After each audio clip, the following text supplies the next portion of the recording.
Si vous priez, que vous êtes un prieur, mais que quand vous dormez, quand même, vous faites encore des rêves tels que les maris de nuit, les femmes de nuit, ça veut dire qu'il y a un degré d'autorité que vous n'avez pas encore atteint dans votre prière. Ça veut dire qu'il y a un degré d'autorité que vos prières ne vous octroient pas encore.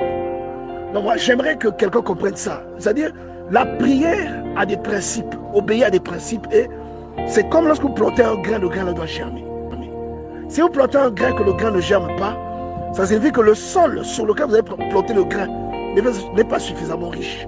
Ou qu'il y a un oiseau ou un insecte ou quelque chose qui est venu manger ce grain. Ou quelque chose qui est venu empêcher la croissance. Peut-être quelqu'un a marché dessus.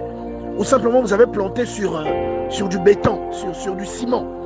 Mais si vous plantez sur une terre fertile, ce que vous plantez germera. C'est le principe de la prière. Mais toutefois, retenez bien que ce n'est pas le bruit que vous faites quand vous priez qui fait que Dieu vous exauce, ou qui fait que le mauvais esprit, que l'esprit qui vient vous embêter, s'enfuit loin de vous. C'est la sanctification. Le Seigneur Jésus déclare une parole terrible dans l'évangile de Jean, où il dit que nous sommes sanctifiés à cause de la parole qu'il nous donne. Ouais, non? C'est une parole vraiment redoutable qu'il nous annonce. Il dit que nous sommes sanctifiés. Nous sommes sanctifiés. Jean chapitre 15, verset 3. Il dit ça dedans.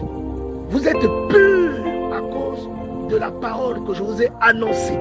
Donc le fait d'entrer en contact avec la parole de Dieu emmène une certaine sanctification dans la vie d'une personne.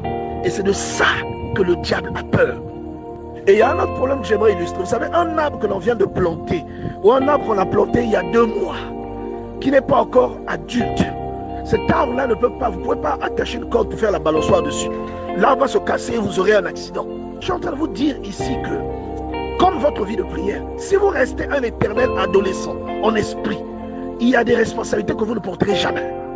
Si vous demeurez un éternel adolescent en esprit, il y a une autorité qui ne vous sera jamais conférée. Et quand vous allez prier, ce sera du vacarme. Mais il n'y aura jamais un pouvoir qui s'illustrera derrière les prières que vous ferez. Il n'y aura jamais une démonstration de la puissance de l'Esprit de Dieu. Tant que vous ne grandissez pas, il y a aussi des choses que vous n'illustrerez jamais.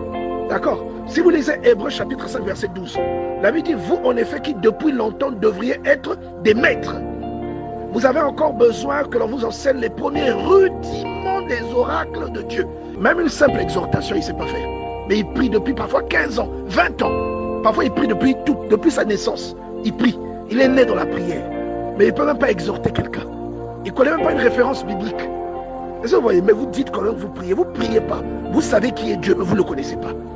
Et ne vous étonnez pas que certaines choses ne marchent pas comme vous le souhaitez. Vous voyez? Ne vous étonnez pas de cela.